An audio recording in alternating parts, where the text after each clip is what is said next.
Hey, welcome to Socialism for All. This file is being recorded for the July 2023 edition of Socialism for All, and it's an audiobook of Socialism and the Churches by Rosa Luxemburg from 1905. If you like this video, please click like and subscribe, and consider supporting on Patreon, patreon.com/socialismforall. There's a link to Patreon in the video description.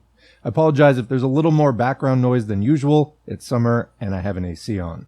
So this piece was written in 1905, first published by the Polish Social Democratic Party in 1905. The source is a Russian edition, which appeared in Moscow in 1920. And a French edition was issued by the French Socialist Party in 1937. The first English edition was published by Socialist Review, Birmingham. The text here is reproduced from the 1979 Colombo edition. Copyright-free status is verified by a 1972 publication of the same translation by Merlin Press, without copyright notice. This piece has been around. Translated from the French by Juan Punto, HTML transcription and markup by the Youth for International Socialism, Brian Baggins, copyleft, Luxemburg Internet Archive within the Marxists Internet Archive, marxists.org. Thanks as usual to the Marxists Internet Archive, MIA, for hosting this and thousands of other free Marxist texts. Let's begin. Part 1. From the moment when the workers of our country and of Russia began to struggle bravely against the Tsarist government and the capitalist exploiters, we notice more and more often that the priests, in their sermons, come out against the workers who are struggling. It is with extraordinary vigor that the clergy fight against the socialists and try by all means to belittle them in the eyes of the workers. The believers who go to church on Sundays and festivals are compelled, more and more often, to listen to a violent political speech, a real indictment of socialism, instead of hearing a sermon and obtaining religious consolation there. Instead of comforting the people who are full of cares and wearied by their hard lives, who go to church with faith in Christianity, the priests fulminate against the workers who are on strike and against the opponents of the government. Further, they exhort them to bear poverty and oppression with humility and patience. They turn the church and the pulpit into a place of political propaganda. Comment, not super surprising considering who is upholding the church in the first place. Continuing, the workers can easily satisfy themselves that the struggle of the clergy against the Social Democrats, at this time a term for Marxists, is in no way provoked by the latter. The Social Democrats have placed themselves the objective of drawing together and organizing the workers in the struggle against capital. That is to say, against the exploiters who squeeze them down to the last drop of blood, and in the struggle against the Tsarist government, which holds the people to ransom. But never do the Social Democrats drive the workers to fight against clergy, or try to interfere with religious beliefs, not at all. The Social Democrats, those of the whole world and of our own country, regard conscience and personal opinions as being sacred. Every person may hold what faith and what opinions seem likely to them to ensure happiness. No one has the right to persecute or to attack the particular religious opinion of others. That is what the socialists think, and it is for that reason, among others, that the socialists rally all the people to fight against the Tsarist regime, which is continually violating people's consciences, persecuting Catholics, Russian Catholics, Jews, heretics, and freethinkers. It is precisely the Social Democrats who come out most strongly in favor of freedom of conscience. Therefore, it would seem as if the clergy ought to lend their support to the Social Democrats, who are trying to enlighten the toiling people. If we understand properly the teachings which the socialists bring to the working class, the hatred of clergy towards them becomes still less understandable. Comment, on its face, if you're extremely naive. The Social Democrats propose to put an end to the exploitation of the toiling people by the rich. You would have that the servants of the church would have been the first to make this task easier for the Social Democrats. Did Jesus Christ, whose servants the priests are, allegedly, teach that, quote, it is easier for a camel to pass through the eye of a needle than for a rich man to enter the kingdom of heaven? The Social Democrats try to bring about in all countries social regimes based on the equality, liberty, and fraternity of all the citizens. If the clergy really desire that the principle, love thy neighbor as thyself, be applied in real life, big if, why do they not welcome keenly the propaganda of the Social Democrats? The Social Democrats try, by a desperate struggle, by the education and organization of the people, to draw them out of the downtrodden state in which they are now, and to offer a better future to their children. Everyone should admit at this point the clergy should bless the Social Democrats, for did not he whom they serve, Jesus Christ, say, that you do for the poor, you do for me? However, we see the clergy on the one hand, excommunicating and persecuting the Social Democrats, and on the other hand, commanding the workers to suffer in patience, that is, to let themselves patiently be exploited by the capitalists.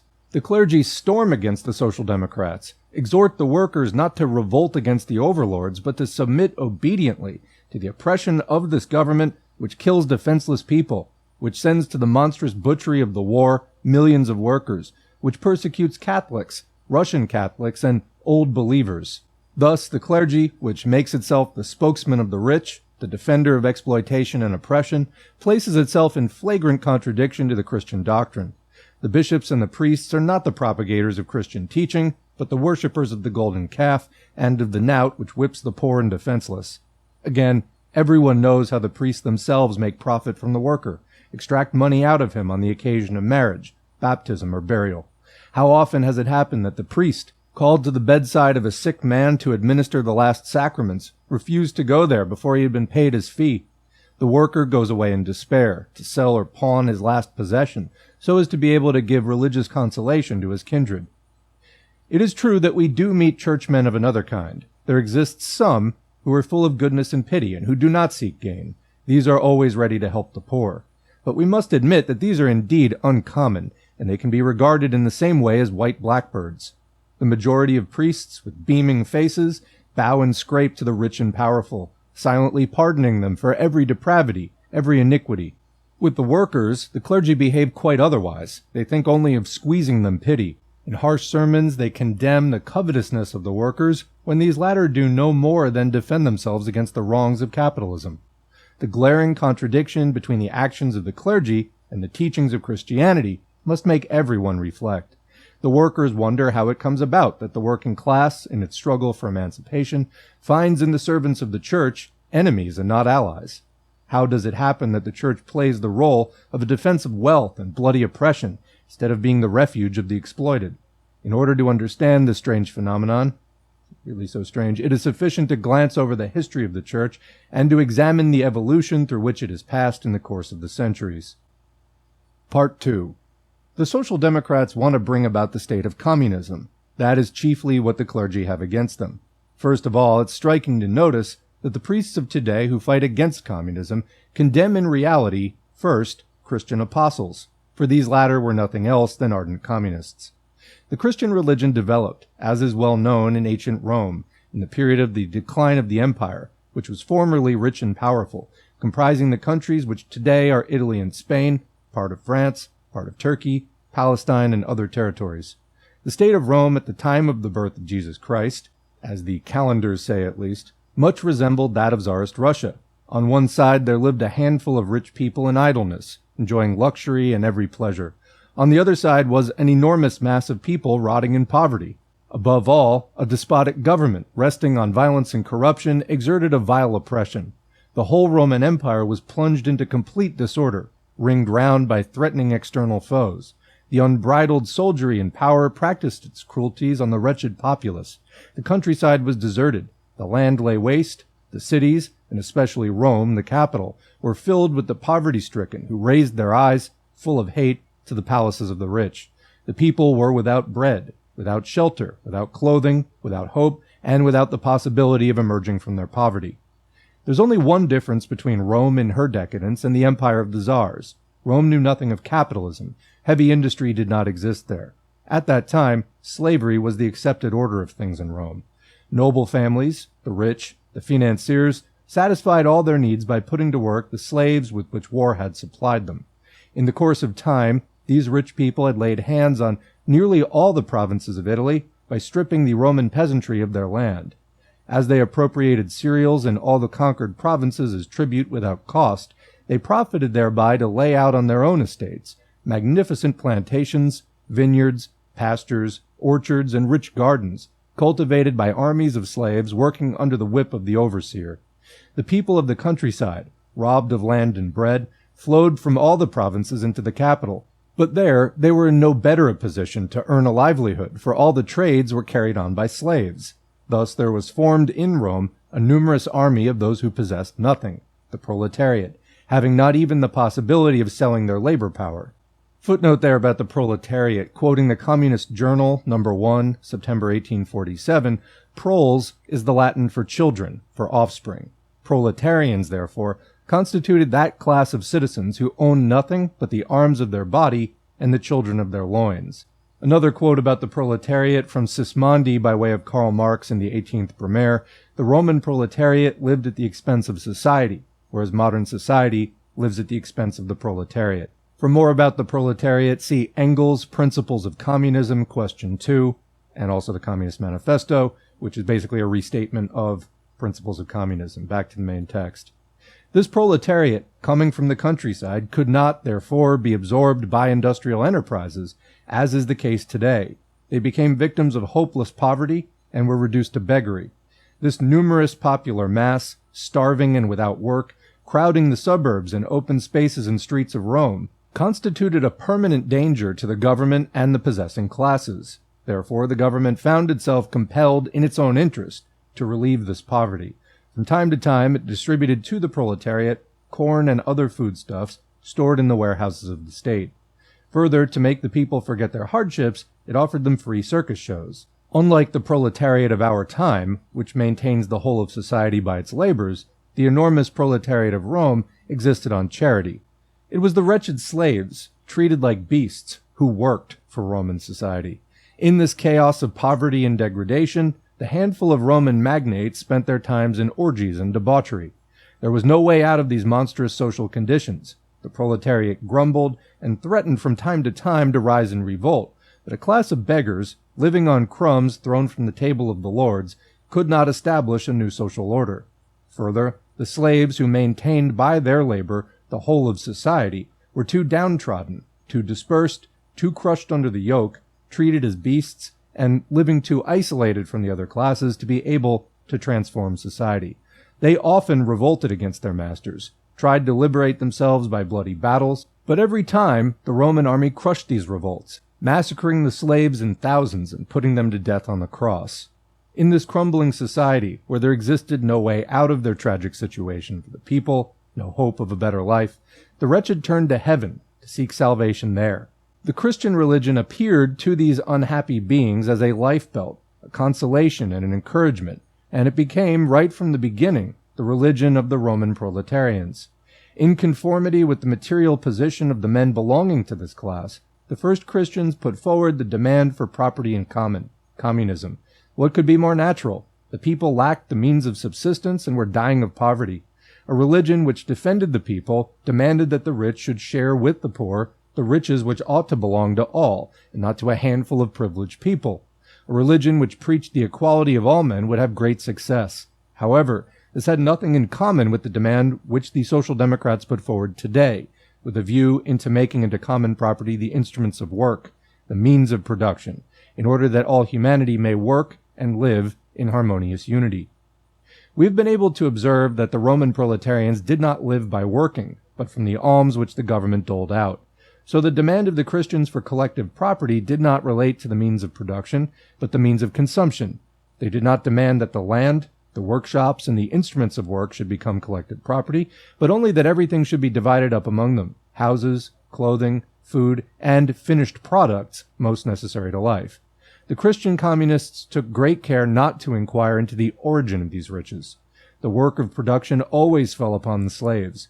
The Christian people desired only that those who possessed the wealth should embrace the Christian religion and should make their riches common property, in order that all might enjoy these good things in equality and fraternity.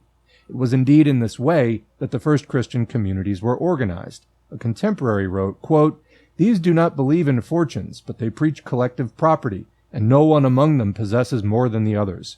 He who wishes to enter their order is obliged to put his fortune into their common property. That is why there is among them neither poverty nor luxury, all possessing all in common like brothers. They do not live in a city apart, but in each they have houses for themselves. If any strangers belonging to their religion come there, they share their property with them, and they can benefit from it as if it was their own. Those people, even if previously unknown to each other, welcome one another, and their relations are very friendly. When traveling, they carry nothing but a weapon for defense against robbers. In each city, they have their steward, who distributes clothing and food to the travelers. Trade does not exist among them. However, if one of the members offers to another some object which he needs, He receives some other objects in exchange, but each can demand what he needs even if he can give nothing in exchange." Unquote. We read in the Acts of the Apostles the following description of the first community at Jerusalem, quote, "No one regarded as being his what belonged to him. Everything was in common. Those who possessed lands or houses, after having sold them, brought the proceeds and laid them at the feet of the apostles, and to each was distributed according to his needs." Unquote. In 1780, the German historian Vogel wrote nearly the same about the first Christians. Quote, "According to the rule, every Christian had the right to the property of all the members of the community. In case of want, he could demand that the richer members should divide their fortune with him according to his needs. Every Christian could make use of the property of his brothers. The Christians who possessed anything had not the right to refuse that their brothers should use it. Thus, the Christian who had no house could demand from him who had 2 or 3 to take him in. The owner kept only his own house to himself. But because of the community of enjoyment of goods, housing accommodation had to be given to him who had none." Unquote. Money was placed in a common chest, and a member of the society, specially appointed for this purpose, divided the collective fortune among all. But this was not all. Among the early Christians, communism was pressed so far that they took their meals in common. See the Acts of the Apostles. Their family life was therefore done away with. All the Christian families in one city lived together, like one single large family. To finish, let us add that certain priests attacked the Social Democrats on the ground that we are for the community of women. Obviously, this is simply a huge lie, arising from the ignorance or the anger of the clergy. The Social Democrats consider that as a shameful and bestial distortion of marriage, and yet this practice was usual among the first Christians. Part 3. Thus, the Christians of the 1st and 2nd centuries were fervent supporters of communism. But this communism was based on the consumption of finished products and not on work, and it proved itself incapable of reforming society, of putting an end to the inequality between people, and throwing down the barrier which separated rich from poor. For exactly as before, the riches created by labor came back to a restricted group of possessors, because the means of production, especially the land, remained individual property, because the labor, for the whole society, was furnished by the slaves.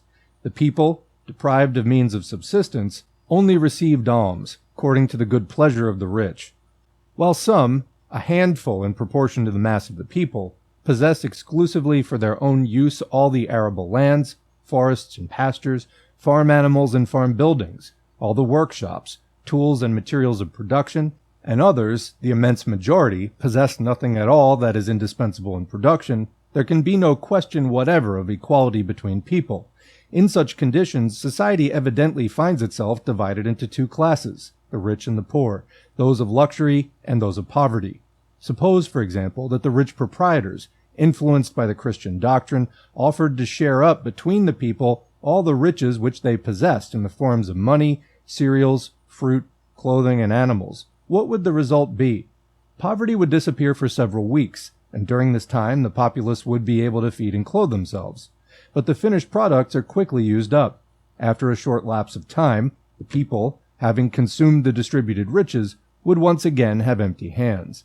The proprietors of the land and the instruments of production could produce more, thanks to the labor power provided by the slaves, so nothing would be changed. Well, here is why the Social Democrats consider these things differently from the Christian communists. They say, we don't want the rich to share with the poor. We don't want either charity or alms, neither being able to prevent the recurrence of inequality between men. It is by no means a sharing out between the rich and the poor which we demand, but the complete suppression of rich and poor. This is possible on the condition that the source of all wealth, the land, in common with all other means of production and instruments of work, shall become the collective property of the working people, which will produce for itself according to the needs of each. The early Christians believed that they could remedy the poverty of the proletariat by means of the riches offered by the possessors, and produced actually by the slaves. Continuing, that would be to draw water in a sieve. Christian communism was not incapable of changing or of improving the economic situation, and it did not last. At the beginning, when the followers of the new Savior constituted only a small group in Roman society, the sharing of the common stock, the meals in common, and the living under the same roof were practicable. But as the number of Christians spread over the territory of the empire, this communal life of its adherents became more difficult. Soon there disappeared the custom of common meals, and the division of goods took on a different aspect. The Christians no longer lived like one family. Each took charge of his own property, and they no longer offered the whole of their goods to the community, but only the superfluity, or the surplus, I guess you could say, things they weren't using themselves. The gifts of the richer of them to the general body, losing their character of participation in a common life, soon became simple almsgiving, since the rich Christians no longer made any use of the common property, and put at the service of the others only a part of what they had, while this part might be greater or smaller according to the goodwill of the donor. Thus, in the very heart of Christian communism appeared the difference between the rich and the poor, a difference analogous to that which reigned in the overall society of the Roman Empire, and against which the early Christians had fought. Soon it was only the poor Christians, and the proletarian ones, who took part in the communal meals. The rich, having offered a part of their plenty, held themselves apart. The poor lived from the alms tossed to them by the rich, and society again became what it had been. The Christians had changed nothing. The fathers of the church struggled for a long time with burning words against this penetration of social inequality into the Christian community, scourging the rich and exhorting them to return to the communism of the early apostles. Saint Basil, in the 4th century after Christ, preached thus against the rich, quote, "Wretches, how will you justify yourselves before the heavenly judge? You say to me, what is our fault when we keep what belongs to us? I ask you, how did you get that which you call your property? How do the possessors become rich, if not by taking possession of things belonging to all? If everyone took only what they strictly needed, leaving the rest to others, there would be neither rich nor poor." Unquote. It was St. John Chrysostom, Patriarch of Constantinople, born at Antioch in 347, died in exile in Armenia in 407, who preached most ardently to the Christians the return to the first communism of the apostles. This celebrated preacher, in his 11th homily on the Acts of the Apostles, said, quote, "And there was a great charity among them," the apostles. "None was poor among them. None considered as being theirs what belonged to them. All their riches were held in common. A great charity was in all of them. This charity consisted in that there were no poor among them. So much did those who had possessions hasten to strip themselves of them. They did not divide their fortunes into two parts, giving one and keeping the other back. They gave what they had. So there was no inequality between them. They all lived in great abundance. Everything was done with the greatest reverence. What they gave was not passed from the hand of the giver to that of the recipient. Their gifts were without ostentation. They brought their goods to the feet of the apostles, who became the controllers and masters of them, and who used them from then on as the goods of the community and no longer as the property of individuals. By that means they cut short any attempt to get vainglory. Ah, why have these traditions been lost? Rich and poor, we should all profit from these pious usages, and we should both feel the same pleasure from conforming to them. The rich would not impoverish themselves when laying down their possessions, and the poor would be enriched. But let us try to give an exact idea of what should be done. Let us suppose, and neither rich nor poor need be alarmed, for I'm just supposing, let us suppose that we all sell all that belongs to us to put the proceeds into a common pool. What sums of gold would be piled up? I can't say exactly how much that would make, but if all among us, without distinction between the sexes, were to bring here their treasures, if they were to sell their fields, their properties, their houses, I don't speak of slaves, for there were none in the Christian community, and those who were there became free. Perhaps I say if everyone did the same, we would reach hundreds of thousands of pounds of gold, millions, enormous values. Well, how many people do you think there are living in the city? How many Christians? Would you agree that there are 100,000, the rest being made up of Jews and Gentiles? How many should we not unite together? Now, if you count up the poor, what do you find? 50,000 needy people at the most. What would be needed to feed them each day? I estimate that the expense would not be excessive if the supply and the eating of the food were organized in common. You will say, perhaps, but what will become of us when these goods are used up? So what? Would that ever happen? Would not the grace of God be 1,000 times abundant? Would we not be making a heaven on earth? If formerly this community of goods existed among 3,000 to 5,000 faithful, and had such good results, and did away with poverty amidst them, What would not result in such a great multitude as this? And among the pagans themselves who would not hasten to increase the common treasure. Wealth which is owned by a number of people is much more easily and quickly spent. The diffusion of ownership is the cause of poverty. Let us take as an example a household composed of a husband, a wife, and 10 children, the wife being occupied in weaving wool, the husband in bringing in the wages of his work outside. Tell me in which case this family would spend more, if they lived together in common or lived separately. Obviously, if they lived separately. 10 houses, 10 tables, 10 servants, and 10 special allowances would be needed for the children if they were separated. What do you do, indeed, if you have many slaves? Is it not true that, in order to keep expenses down, you feed them at a common table? The division is a cause of impoverishment. Concord and the unity of wills is a cause of riches. In the monasteries, they still live, as in the early church. And who dies of hunger there? Who has not found enough to eat there? Yet the men of our times fear living that way more than they fear falling into the sea. Why have we not tried it? We would fear it less.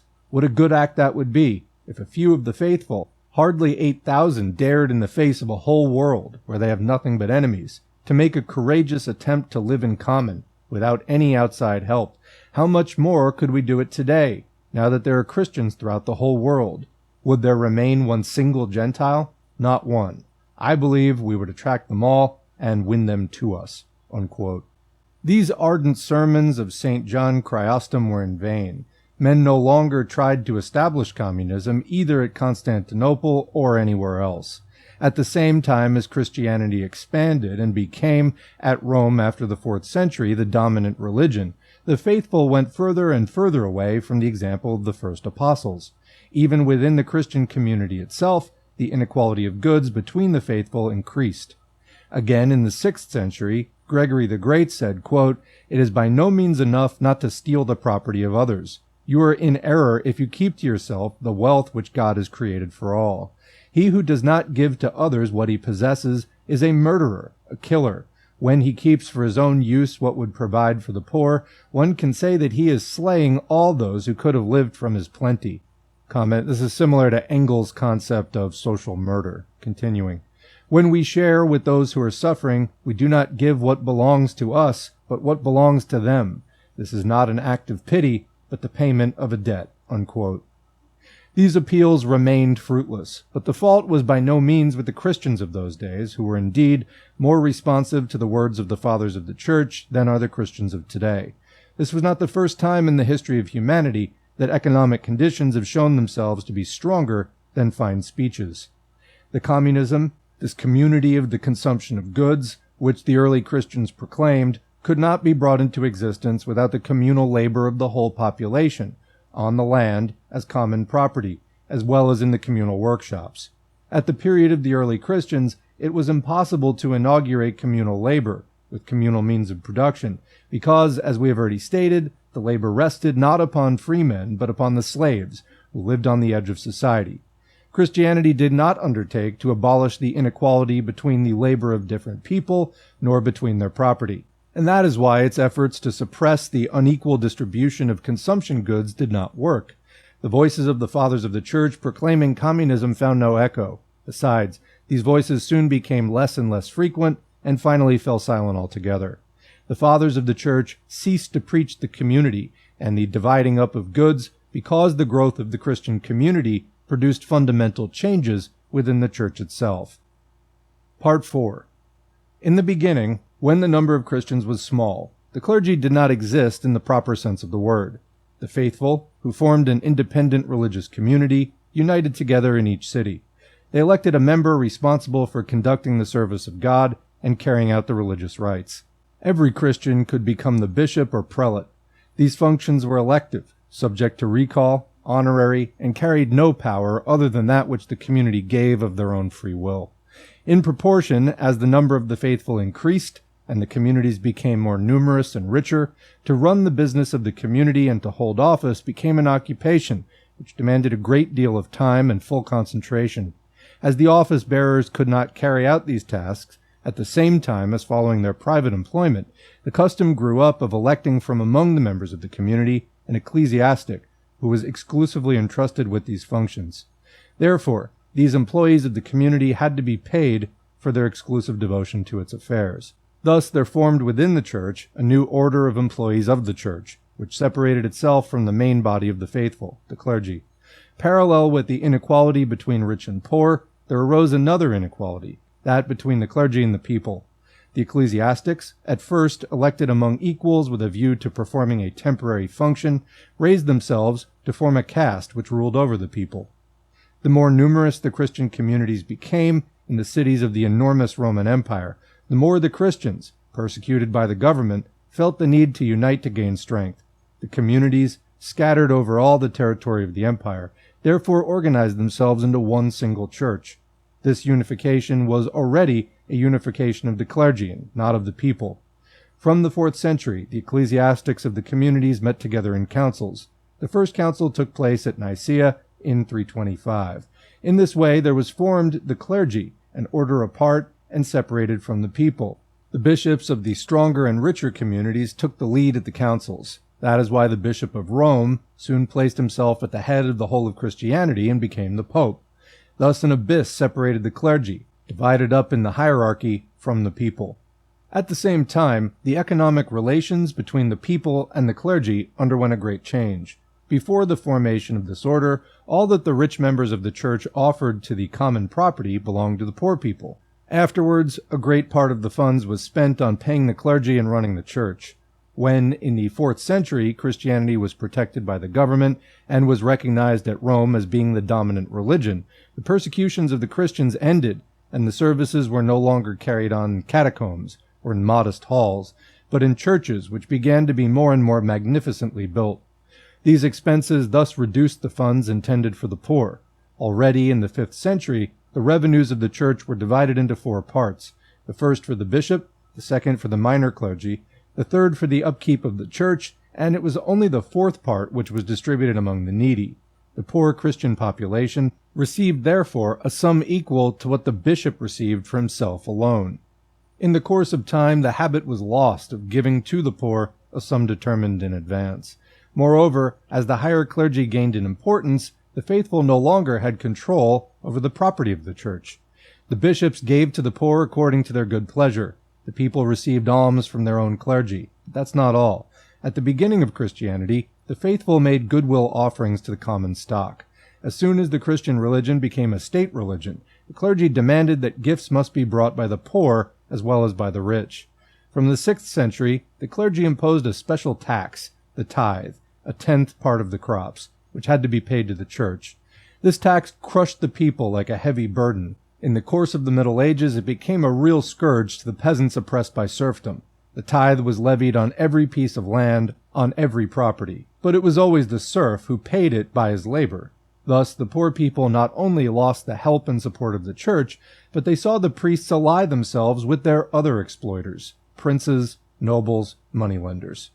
In the Middle Ages, while the working people sank into poverty through serfdom, the church grew richer and richer. Besides the tithe and other taxes, the church benefited at this period from great donations, legacies made by rich debauchees of both sexes who wished to make up, at the last moment, for their life of sin.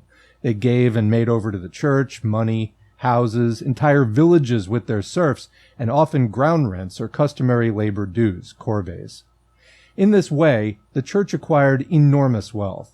At the same time, the clergy ceased to be just the administrator of the wealth with which the church had entrusted it. It openly declared in the 12th century, by formulating a law which it said came from Holy Scripture, that the wealth of the church belongs not to the faithful, but is the individual property of the clergy and of its chief, the Pope, above all.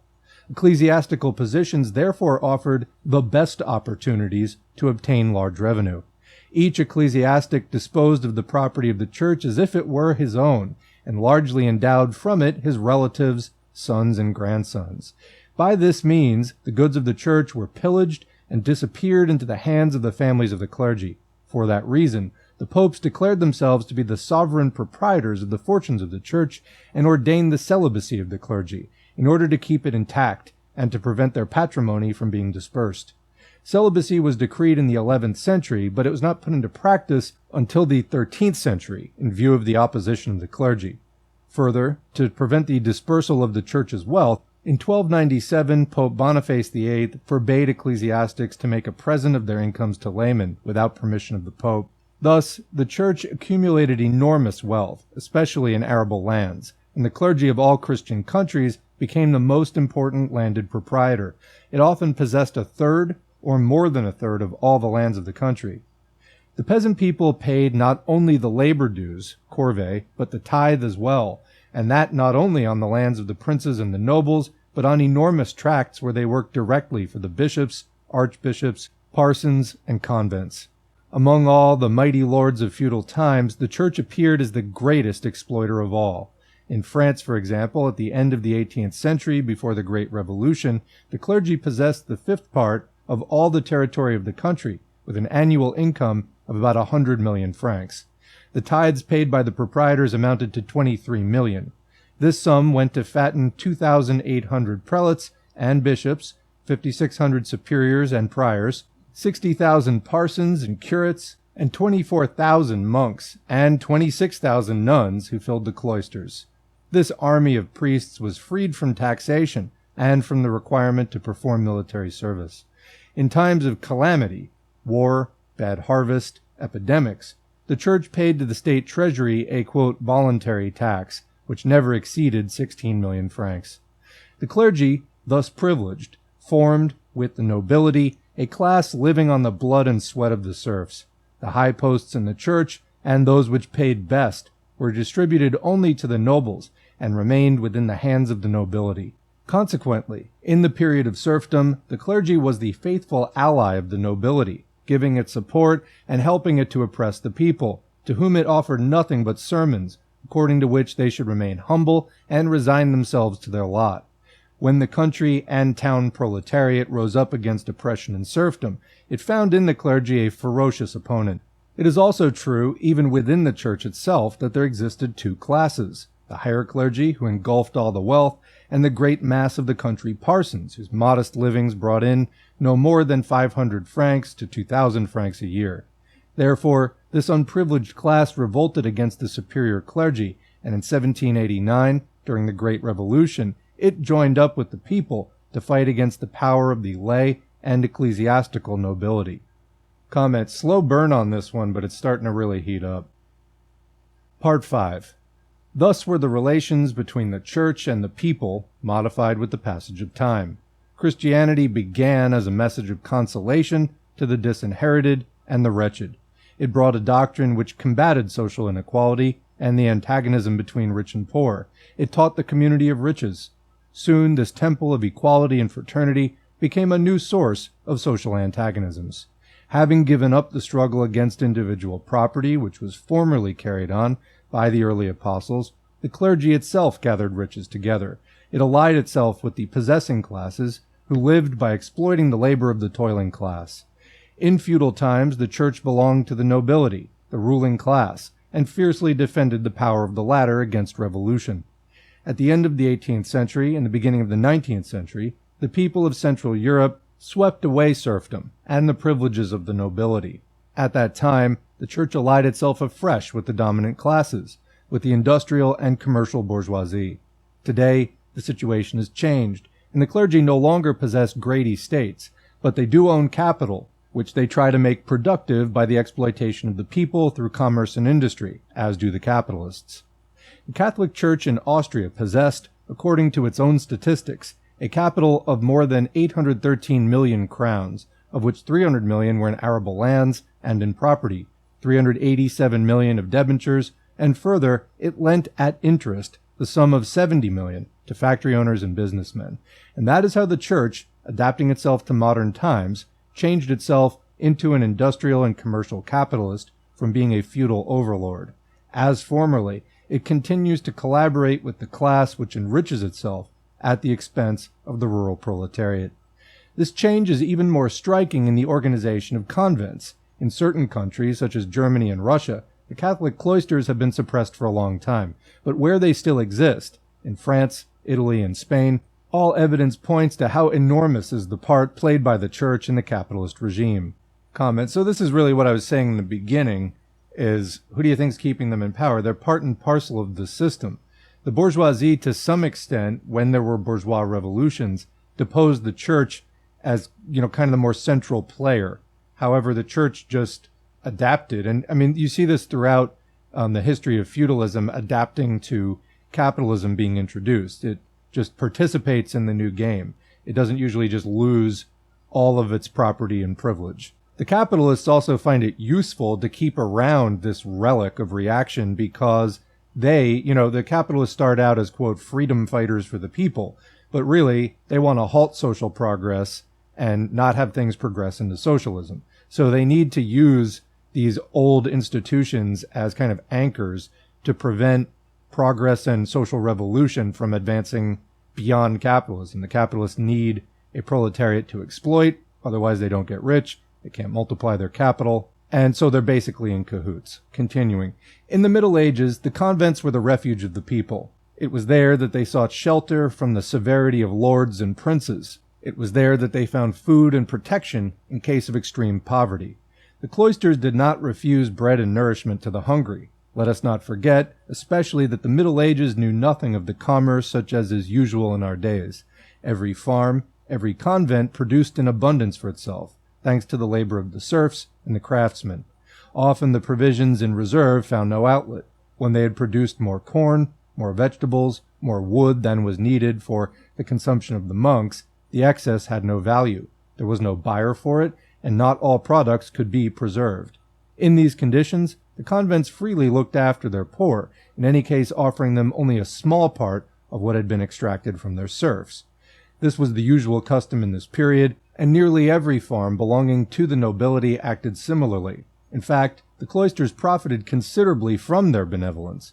Having the reputation of opening their doors to the poor, they received large gifts and legacies from the rich and powerful. With the appearance of capitalism and production for exchange, every object acquired a price and became exchangeable. At this moment, the convents, the houses of the lords, and the ecclesiastics ceased their benefactions. The people found no refuge anywhere. Here is one reason, among others, why at the beginning of capitalism, in the 18th century, when the workers were not yet organized to defend their interests, there appeared poverty so appalling that humanity seemed to have gone back to the days of the decades of the Roman Empire. But while the Catholic Church in former times undertook to bring help to the Roman proletariat by the preaching of communism, equality, and fraternity, in the capitalist period it acted in a wholly different fashion. It sought, above all, to profit from the poverty of the people, to put cheap labor to work. The convents became literally hells of capitalist exploitation, all the worse because they took in the labor of women and children. The law case against the Convent of the Good Shepherd in France, 1903, gave a resounding example of these abuses. Little girls, 12, 10, and 9 years old, were compelled to work in abominable conditions, without rest, ruining their eyes and their health, and were badly nourished and subjected to prison discipline. At present, the convents are almost entirely suppressed in France, and the church loses the opportunity of direct capitalist exploitation. The tithe, the scourge of the serfs, has likewise long since been abolished. But this does not stop the clergy from extorting money from the working class by other methods, and particularly through masses, marriages, burials, and baptisms. And the governments which support the clergy compel the people to pay their tribute. Further, in all countries, except the USA and Switzerland, where religion is a personal matter, comment really debatable in the case of the U.S., as the churches do enjoy a number of state privileges, but continuing, the church draws from the state enormous sums which obviously come from the hard labor of the people. For instance, in France, the expenditure of the clergy amounts to 40 million francs a year. To sum up, it is the labor of millions of exploited people which assures the existence of the church, the government, and the capitalist class. The statistics concerning the revenue of the church in Austria give an idea of the considerable wealth of the church, which was formerly the refuge of the poor. 5 years ago, that is, in 1900, its annual reserves amounted to 60 million crowns, and its expenditure did not exceed 35 million. Thus, in the course of a single year, it put aside 25 million, at the cost of the sweat and blood shed by the workers. Here are a few details about that sum. The Archbishopric of Vienna, with an annual revenue of 300,000 crowns, and the expenses of which were not more than half of that sum, made 150,000 crowns of savings a year. The fixed capital of the Archbishopric amounts to about 7 million crowns. The Archbishopric of Prague enjoys an income of over 500,000 and has about 300,000 in expenses. Its capital reaches nearly 11 million crowns. The Archbishopric of Olmütz has over 500,000 in revenue and about 400,000 in expenses. Its fortune exceeds 14 million. The subordinate clergy, which so often pleads poverty, exploits the population no less. The annual incomes of the parish priests of Austria reach more than 35 million crowns. The expenses, 21 million only, with the result that the savings of the parsons yearly reach 14 million. The parish properties make up over 450 million. Finally, the convents of 5 years ago possessed, with all expenses deducted, a net revenue of 5 million a year. These riches grew every year, while the poverty of the toilers exploited by capitalism and by the state grew from year to year. In our country and everywhere else, the state of things is exactly as in Austria. Part 6. After having briefly reviewed the history of the Church, we cannot be surprised that the clergy supports the Tsarist government and the capitalists against the revolutionary workers who fight for a better future. The class-conscious workers organized in the Social Democratic Party fight to bring into reality the idea of social equality and of fraternity among people, the object which was formerly that of the Christian Church.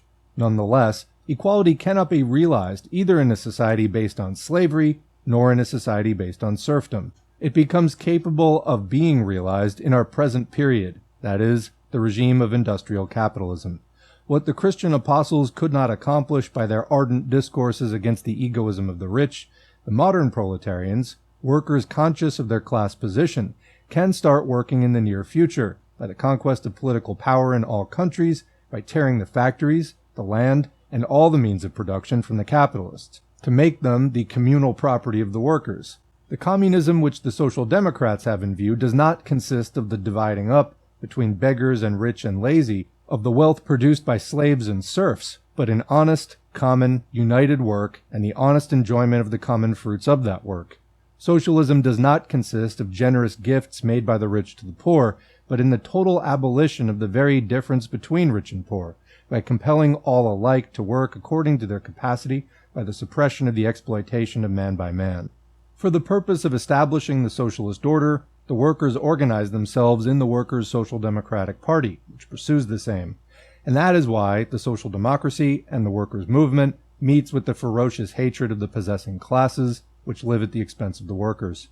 The enormous riches piled up by the Church without any effort on its part come from the exploitation and the poverty of the laboring people. The wealth of the archbishops and bishops, the convents and the parishes, the wealth of the factory owners and the traders and the landed proprietors are bought at the price of the inhuman exertions of the workers of town and country. For what can be the only origin of the gifts and legacies which the very rich lords make to the Church? Obviously not the labor of their hands and the sweat of their brows, but the exploitation of the workers who toil for them, serfs yesterday and wage workers today. Further, the allowance which the governments today make to the clergy come from the state treasury, made up in the greater part from the taxes wrung from the popular masses. The clergy, no less than the capitalist class, lives on the backs of the people, profits from the degradation, the ignorance, and the oppression of the people. The clergy and the parasitic capitalists hate the organized working class, conscious of its rights, which fights for the conquest of its liberties. For the abolition of the capitalist mixed rule and the establishment of equality between people would strike a mortal blow, especially at the clergy, which exists only thanks to exploitation and poverty. But above all, socialism aims at assuring to humanity an honest and solid happiness here below, to give to the people the greatest possible education and the first place in society. It is precisely this happiness here on earth which the servants of the Church feel like the plague. The capitalists have shaped with hammer blows the bodies of the people in chains of poverty and slavery. Parallel to this, the clergy, helping the capitalists and serving their own needs, enchain the mind of the people, hold it down in crass ignorance, for they well understand that education would put an end to their power.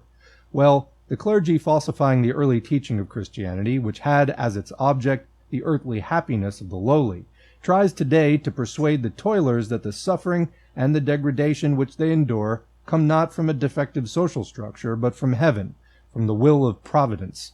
Thus the Church kills in the workers the strength, the hope, and the will for a better future, kills their faith in themselves and their self-respect. The priests of today, with their false and poisonous teachings, continually maintain the ignorance and degradation of the people. Here are some irrefutable proofs. In the countries where the Catholic clergy enjoys great power over the minds of the people, in Spain and Italy for instance, the people are held down in complete ignorance. Drunkenness and crime flourish there. For example, let us compare two provinces of Germany, Bavaria and Saxony. Bavaria is an agricultural state where the population is preponderantly under the influence of the Catholic clergy. Saxony is an industrialized state where the Social Democrats play a large part in the life of the workers. They win the parliamentary elections in nearly all the constituencies, a reason why the bourgeoisie shows its hatred for this red Social Democrat province. And what do we see? The official statistics show that the number of crimes committed in ultra-Catholic Bavaria is relatively much higher than that in red Saxony. We see that in 1898, out of every 100,000 inhabitants, there were, in Bavaria, 204 robberies with violence, and in Saxony, fewer, 185. In Bavaria, there were 296 assaults and batteries, and in Saxony, only 72. In Bavaria, there were 4 cases of perjury, and in Saxony, only 1.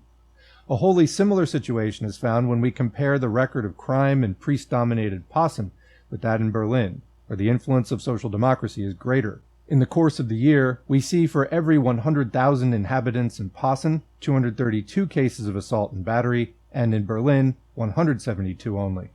In the Papal City, in Rome, during one single month of the year 1869, the last year but one of the temporal power of the popes, there were condemned 279 for murder, 728 for assault and battery, 297 for robbery, and 21 for arson.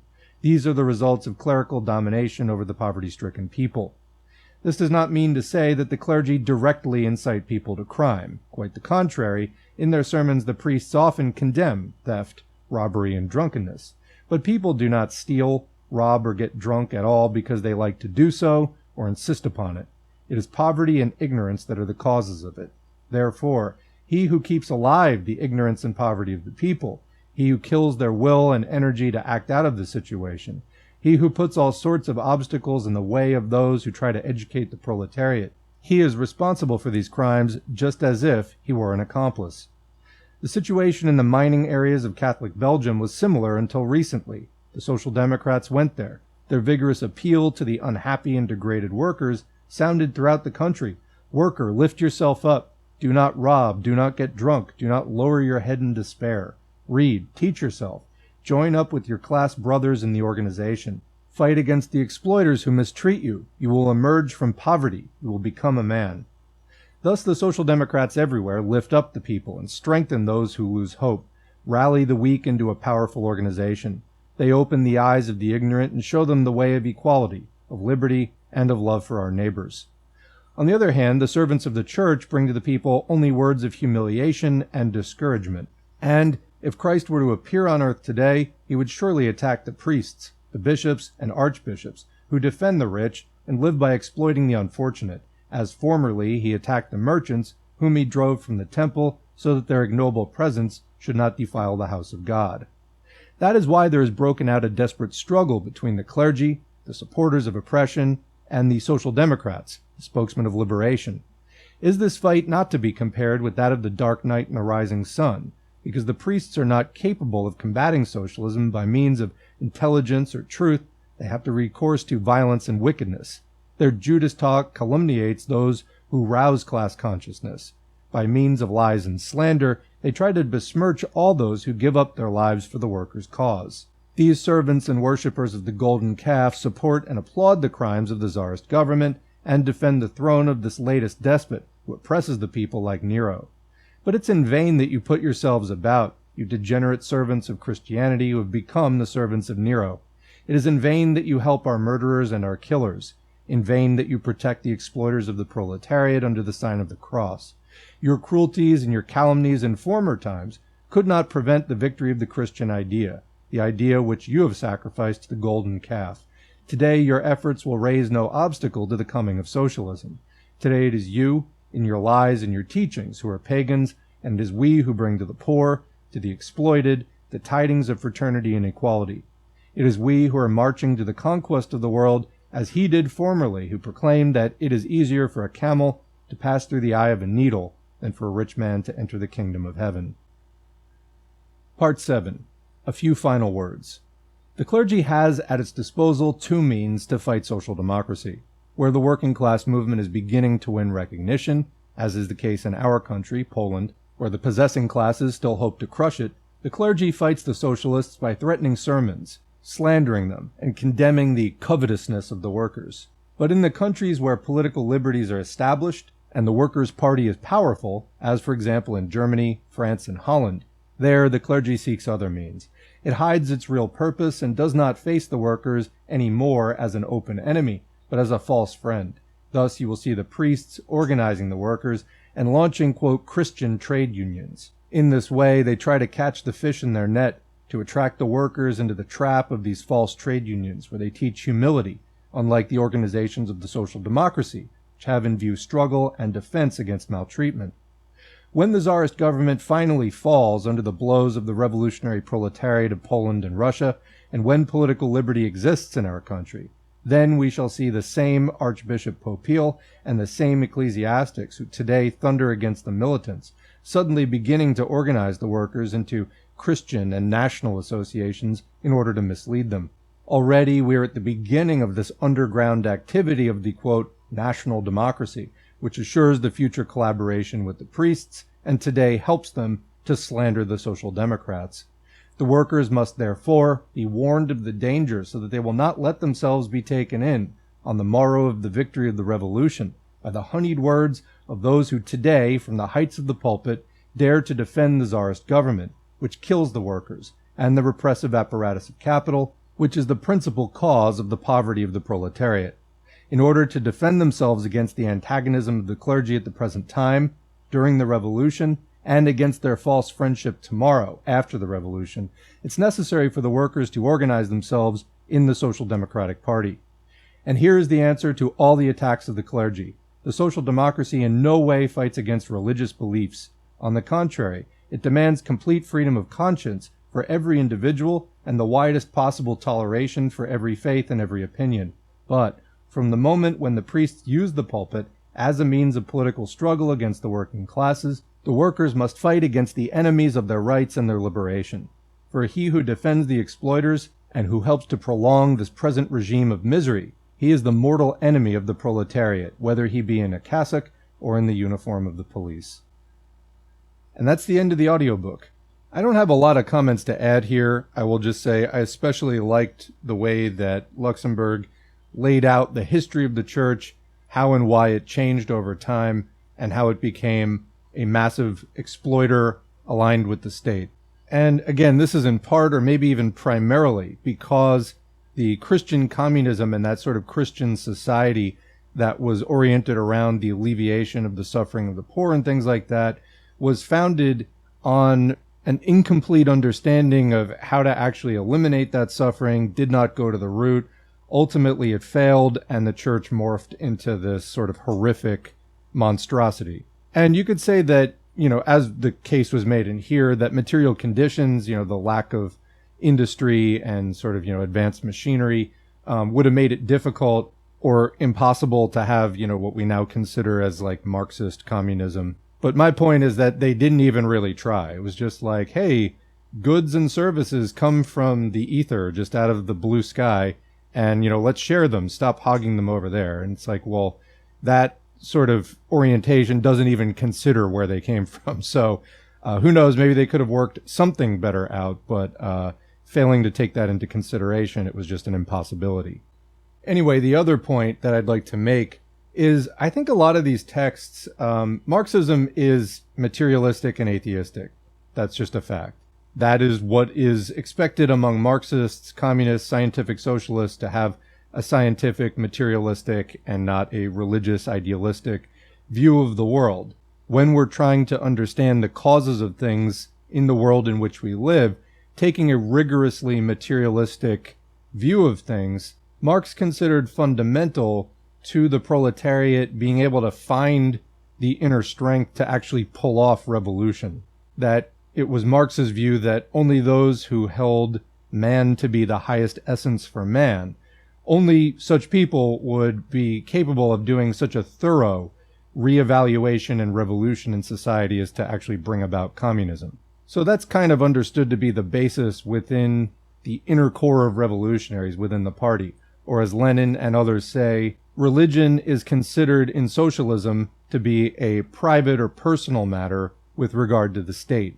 That is, the state does not favor any religions, does not prop them up one against the other, which can foment religious prejudices and conflicts and so on. Because remember, it is primarily religious people who care what other religious people believe. So are you believing in the correct God or the wrong God? And should we have a big fight about that? Should we start pogroms, etc.? Religious tolerance in this context can be understood as not really giving a shit. However, there is a contradiction there between religion among private individuals becoming an organized force capable of exerting some kind of social impact. And so, of course, the first step is to deny any such institutions privileges by the state and, orient the population through other activities, education and industry, into, a materialistic scientific worldview, and kind of just hope that they lose interest in religion over time, which is likely. However, this isn't entirely a passive process.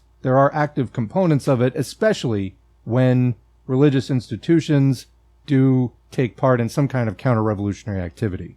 So you do have, on the one hand, leaving these institutions, be they mosques or churches or whatever, to their own devices, starved of sort of state support, and watching them wither away during the transitional period of socialism, which still bears some of the characteristics and hallmarks of the previous capitalist period. Obviously, many things are overthrown at a stroke during the revolution, but other things persist and only go away over time. But yeah, you don't want people believing in things in relation to the unknown or sort of the mysteries of the universe that science hasn't answered yet. You don't want them becoming divisive forces, and particularly not counter-revolutionary forces. That question has been approached in practice in different ways in different socialist societies, and it's a point of pretty sharp disagreement among different socialists. As we continue to do texts on socialism and religion, this is a question I'd really like to explore.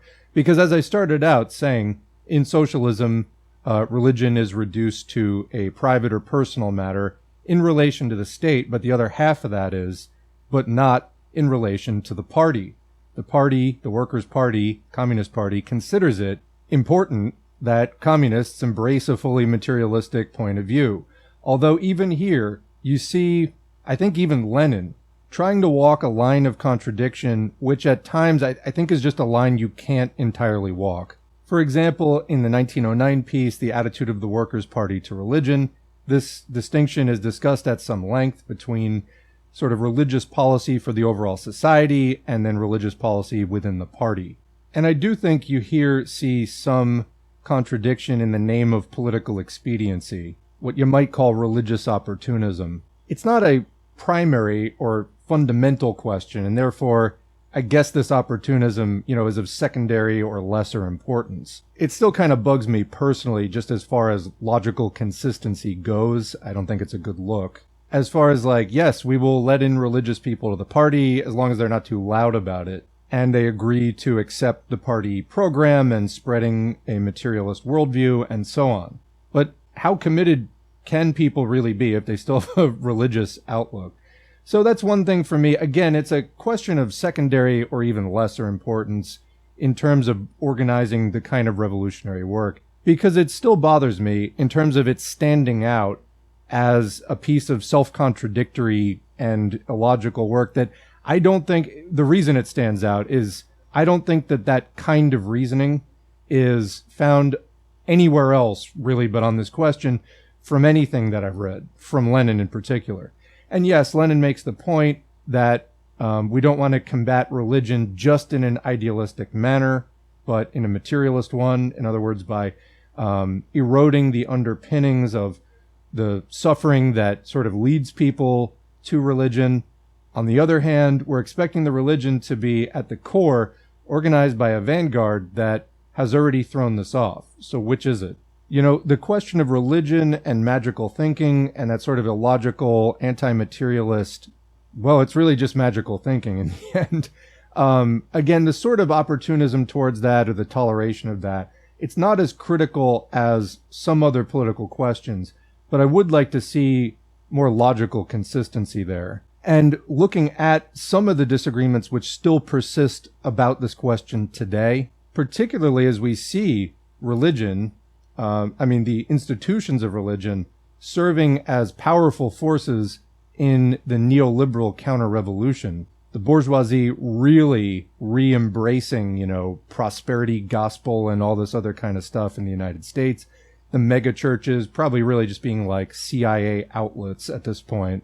I think it matters. And coming back around to what we were saying, is this a question of 2023 versus 1905 and 1909, where there was more religiosity in the population at that time versus now? And, to what extent does this remain the case today? The point I wanted to make here, and tying it back into Luxemburg's piece, is we can, see this clear denunciation of the church as an institution and its role in feudalism and capitalism and all the oppression and exploitation that has been taking place over centuries and centuries.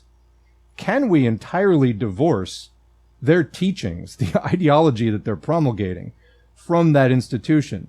So when we say it doesn't really matter whether people believe what they say, in practice, does it matter, though? I think it may, a lot more than people who are touchy about this question might like to admit. So again, this is a topic we'll keep exploring, obviously along with many other topics. It is one of a lot of interest to me, and I think it's one that Marxism has not really solved in a satisfying way. Even in the texts that I've read so far, and granted I have not read them all, that seem to answer the question pretty well, like almost to satisfaction. They will then throw in, as I said, and I think even Lenin does this, throw in at the end sort of loopholes and escape clauses that undermine it. And why? Do we need to keep doing that today in 2023? And again, this is something that's interesting to me. I understand, in the question of rebuilding the U.S. left, for example, we have to think about rebuilding a militant labor movement and all these kinds of things. Like, those are primary foundational questions. But as far as, this is a reclaiming of philosophy for the working class. Again, it's a question I don't think is going to be going out of my mind anytime soon, though, again, of course, there's other work to be done. But, for all the criticisms, for example, and I've raised this point in live streams before, that, again, people who are touchy about this subject and say it just opens the door to reactionaries, that they will make about Hoxha in Albania, for example, who, during their cultural revolution, turned all of the religious things into community centers, secular community centers. Even post-socialist, counter-revolutionary Albania today is the most religiously tolerant society on earth. People just don't give a shit. So I'm not really sure that, sort of militant action against religion really causes all the harm that its, defenders would like us to believe. And I'd like to examine that question more in the future. It is something people are interested in.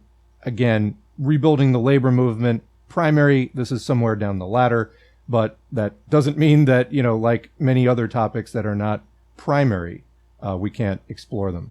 But anyway, I do have several more short texts in this little mini-series we've been doing over the last 2 weeks. Otherwise, a couple of live streams coming up, and that's what we got. Then we'll be switching topics. So if you didn't like the religion stuff, as I see in the comments, some people didn't, or they're still offering, people will listen to the audiobooks and then still just pull their own take out of their ass, completely disregarding it, which I think in some ways is worse than not listening to the audiobook at all. But anyway, if you didn't like it, we will be moving on to other topics and then coming back to this eventually. But in the meantime, thanks to the patrons whose names are on the screen, and we will see you in the next video.